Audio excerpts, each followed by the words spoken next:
Samajwadi party ने कल शाम कुछ और प्रत्याशियों के टिकट घोषित कर दिए, लेकिन इन घोषित टिकटों में सबसे चौंकाने वाला नाम बदायूं से शिवपाल यादव का रहा। अखिलेश यादव के चाचा शिवपाल यादव को ये टिकट उनके अपने भतीजे धर्मेंद्र यादव का टिकट काटने के बाद मिला है, यानी परिवार का ही टिकट काट के दूसरे शख्स को दिया गया है। टिकटों के इस बदलाव को लेकर उत्तर प्रदेश की सियासत में अचानक सरगर्मियां बढ़ गई हैं।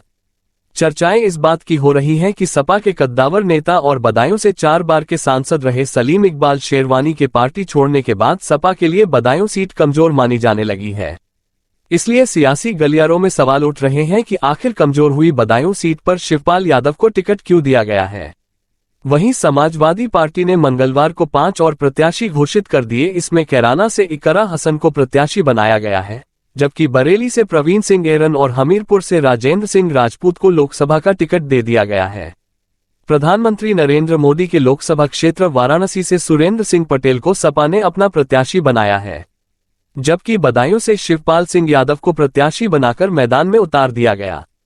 पहली सूची में पार्टी ने बदायूं से धर्मेंद्र यादव को प्रत्याशी बनाया था, लेकिन अचानक हुए बदायूं सीट के फेरबदल को लेकर उत्तर प्रदेश के राजनीतिक गलियारों में तमाम तरह की चर्चाएं चल रही हैं। अटकलें चल रही हैं। अंदरूनी चर्चाओं में कहा यह तक जाने लगा कि वैसे तो बदायूं सीट समाजवादी पार्टी के लिए सुरक्षित सीट मानी जाती रही है, लेकिन हाल में हुए कुछ बड़े घटनाक्रमों के बाद ये सीट अब असुरक्षित मानी जाने लगी है, यानी यहां पर जीत दर्ज करना सपा के लिए मुश्किल है।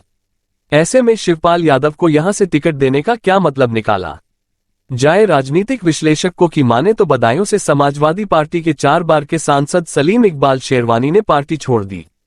1996 से लेकर 2009 तक समाजवादी पार्टी के नेता सलीम इकबाल शेरवानी बदायूं से लगातार सांसद रहे हैं।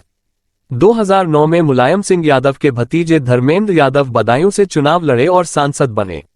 2014 में भी धर्मेंद्र यादव इसी लोकसभा सीट से चुनाव जीतकर संसद पहुंचे, लेकिन 2019 में भारतीय जनता पार्टी ने ये सीट समाजवादी पार्टी के हाथ से छीन ली। अब राजनीतिक जानकारों का मानना है कि 4 बार के सांसद और समाजवादी पार्टी के बड़े मुस्लिम नेता सलीम इकबाल शेरवानी के पार्टी छोड़ने से समाजवादी पार्टी की पूरी सियासी चौसर बिगड़ गई।